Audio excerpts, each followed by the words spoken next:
Hi, I'm Callie and welcome to Kapowski Reads, and it's time for some January reading stats and favourites. So I suppose I have to hold up my pile of books that I read this month. I don't know if I can do that. I read this many physical books and I'm as far back as I really can go. But I think, yeah, I can get them on the screen. I did read some ebooks as well, but these are my physical books. So this is my first wrap up of 2023 and I feel I've had a really good reading month. I am going to chat first about my stats. I will pop some timestamps in the description. If you are just here to hear about favourites, then I will not be offended if you skip straight to that part. I am a maths girl. I love maths, I love stats, so I'm very much all about the stats, but I'm also very much all about the books. Both of them are good for me. So in January, I finished a total of 17 books and I had 1 DNF. And I think that that's pretty amazing. I have been trying quite hard to be a little bit more, a little tougher with myself. Tough love of if I'm really not enjoying a book, I can DNF it. I have given myself the permission to do it. But I still find it really difficult to do that. So I'm so proud of myself for actually DNFing a book. I know it's quite silly to sort of be proud of myself for that, but I am. I really am. 17 books is a lot to get through in a month. I completely appreciate that. Of the books I read, at least 3 of them were novellas. So they're like one book if you combine them together. And I think that that's reflected in my page count, which was 4,996 pages, and that gives an average book length of 294 pages, give or take a little decimal point here and there. I feel like my reading moods are always the same. Like, it's the same top 4, just in different quantities. And I would really like a month where I maybe read a little bit more uplifting, joyful books so that I get some nice pastel colours in my stats. But that was not to be for January. So I had the same 4 moods, which were mysterious, emotional, adventurous and dark. This month I really do feel like I read a lot of emotional books, so these feel accurate. My top 3 genres make me so happy because they were mystery, thriller and fantasy. These are 3 genres that I just absolutely love reading, and I really did focus on reading books that I really wanted to read this month, so I'm really happy about that. What I'm not so happy about is my average star rating. My average rating for January was 3.13 stars, which it's fine. I'd still, that wouldn't put me off of reading a book. A 1-star rating wouldn't put me off reading a book. I think that would intrigue me. But I would say 3.13, that's just a little smidge over average. So I really feel like I had such a varied reading month when it came to stats. There was a point in the month where I had 1 at every single option, and that did drag down the average a bit. With hindsight, a few of these books maybe could have been contenders for a DNF, but I'm trying. But I'm not here to talk about the lower rated books. I am here to chat about my favourite books of January. So books that I rated 4 stars and up. And that accounts for 6 books. Not too bad. The first 2 books that I'm going to talk about were my rereads. So first up was The Wonderful Wizard of Oz by L. Frank Baum, which is a teeny tiny little book. And I feel most people, I think, know the film, The Wizard of Oz, with Judy Garland and the ruby slippers, which are not ruby in this book. And I got the collection. My boyfriend bought me the 14 book box set years ago, and I didn't read them. I wanted to read them all, but I just didn't have the time. And on my January TBR, I had the second book in the series on there, but it had been so long since I'd read the first one that I wanted to read the first one and then the second one so that they were fresh in my mind. You never know what you're going to remember from books you read like 25 years ago. So I reread this and I loved it. I loved it just as much as I did the first time round. This is about Dorothy who finds herself, her house goes up in a tornado and she ends up in a magical world and has to go and find a wizard to send her home. And on the way to go and see that wonderful wizard, she meets a bunch of friends and they also want to go and see the wizard because there are things that they desire and that the wizard could help them with. And I just thought this was such an enjoyable read, fast-paced, very cute, and lovely little friendship moments. And it was charming. I found it just to be so utterly charming. However, there's one thing that really annoys me about this book, and it's so silly, but it is this. So the shoes in the book are not ruby. They're silver. They're silver in the book. But it's just a teeny little thing. But I really enjoyed this and I'm really excited to be getting my reread on the go. And the next book that was a reread for me was Sad Cypress by Agatha Christie. And this was my Read Christie book for January, where the theme was jealousy. And in this book, a young heiress has found herself in court. She's on trial for the murder of her love rival. And Poirot has been tasked with looking into it because the doctor doesn't think she did it. He is convinced of her innocence, convinced enough to contact Poirot and ask him to, come have a wee look and see if you can get to the bottom of this. And of course he gets to the bottom of it because he's Poirot and he's amazing. And I absolutely loved this book. I had not read this for quite some time. Everything just seems to point in the one direction, but then, oh, here's another little nugget. And then you swerve off to another direction. It kept me on my toes and I just loved it. Poirot was on top form. So those were my rereads, but I did have 4 brand new to me books that were favourites of the month. And 3 of those books actually have featured in vlogs, which makes me so happy because they were books I absolutely loved and I feel like they deserve to be in a vlog that is about them. So that makes me very pleased. So the books that I have mentioned before, I will pop links in the description to the videos that they've already been featured in, but I will chat just a little bit about them, but not too much. So let's start with a book that has been featured on my Read Scottish vlog, which was Before Again by Claire S. Duffy. And this book is about Kirsty, who has returned back home to Glasgow after a long time away because her grandmother has passed away and she's wanting to go to her funeral. On the day of her grandmother's funeral, she finds a man who's being viciously attacked and she steps in to save him. And in doing so, rips a big old hole in this whole space-time continuum timey-wimey thing. So she finds herself no longer in the time that she thought she was in.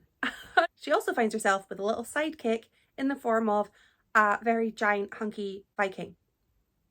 And romance happens, it's enjoyable, and there's also a serial killer on the loose.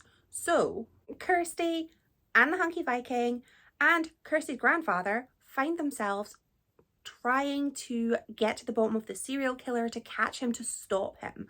Meanwhile, trying to avoid some very angry Vikings who are after the hunky Viking. And I absolutely loved this. I thought Kirsty was just such a lovable character. She was a very, very unwilling heroine. She didn't want any of this. She just wanted to come, go to a funeral, leave. But finds herself tied up in all of this. And there is some family drama. Her grandmother is like the head of an organised crime syndicate.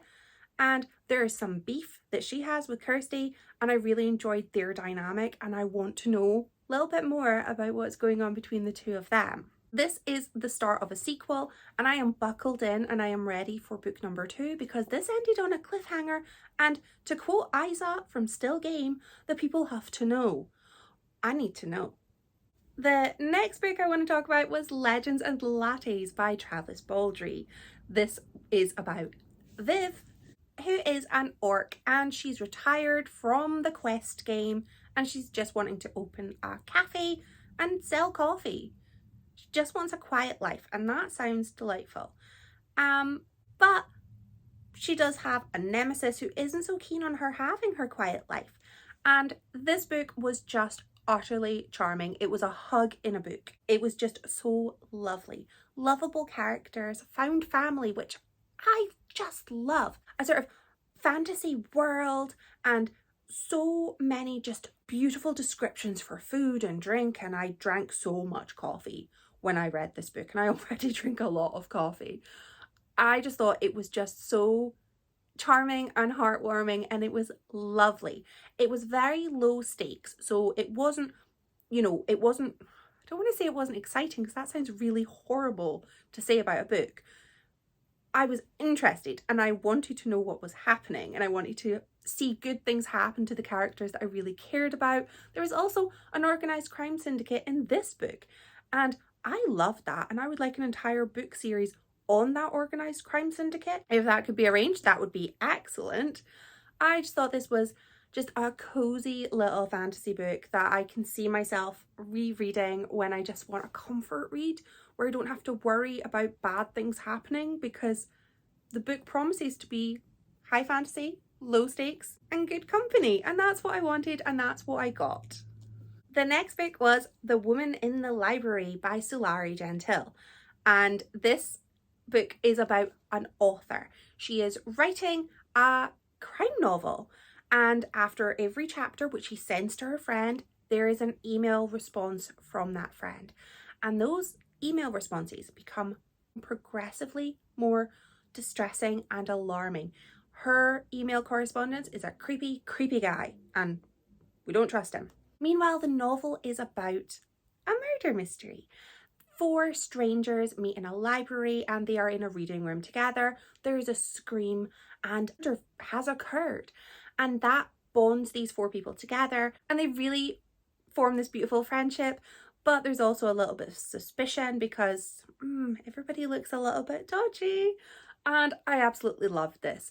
What I loved the most about this book was that the emails in between every chapter kind of, well, first of all, they made the pace just so fast because it was splitting the chapters up, a very obvious split. But also they gave a little bit of an explanation, a little bit more about, I know nothing of Boston Library, but now I know a little bit more, and I've learned about some restaurants nearby because they're explained in the emails.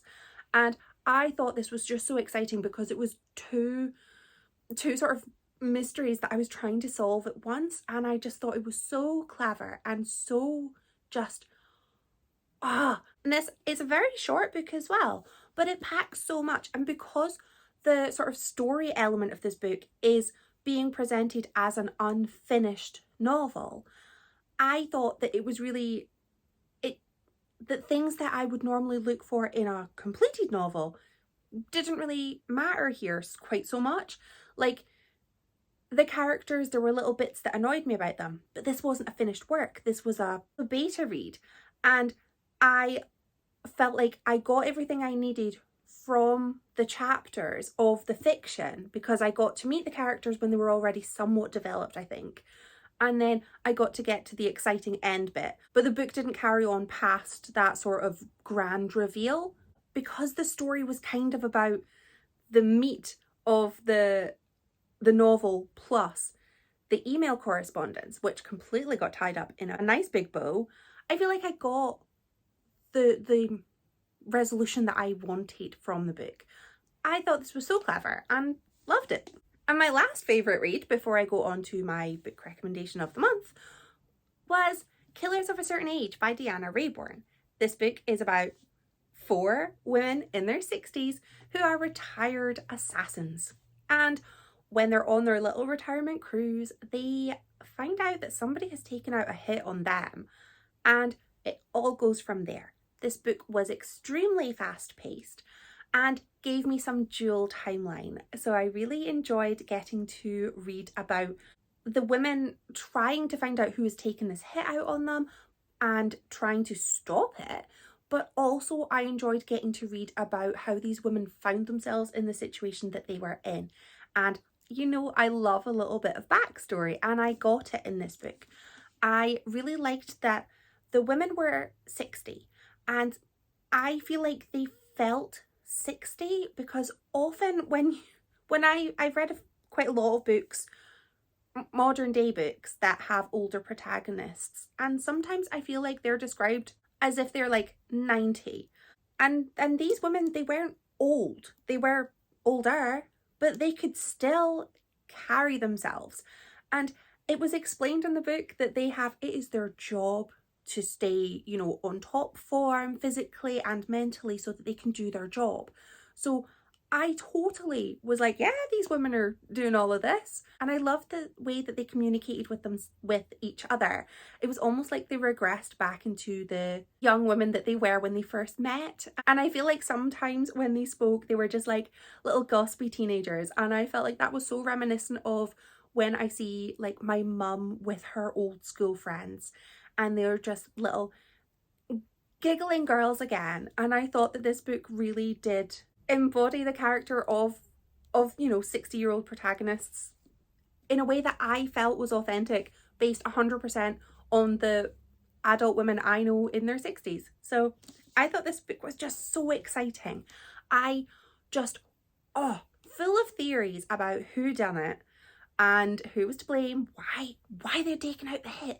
And I had so many ideas going on, and I did not guess the ending until possibly the chapter before the ending, and I don't think that I can count that as a win because by that point it's pretty obvious.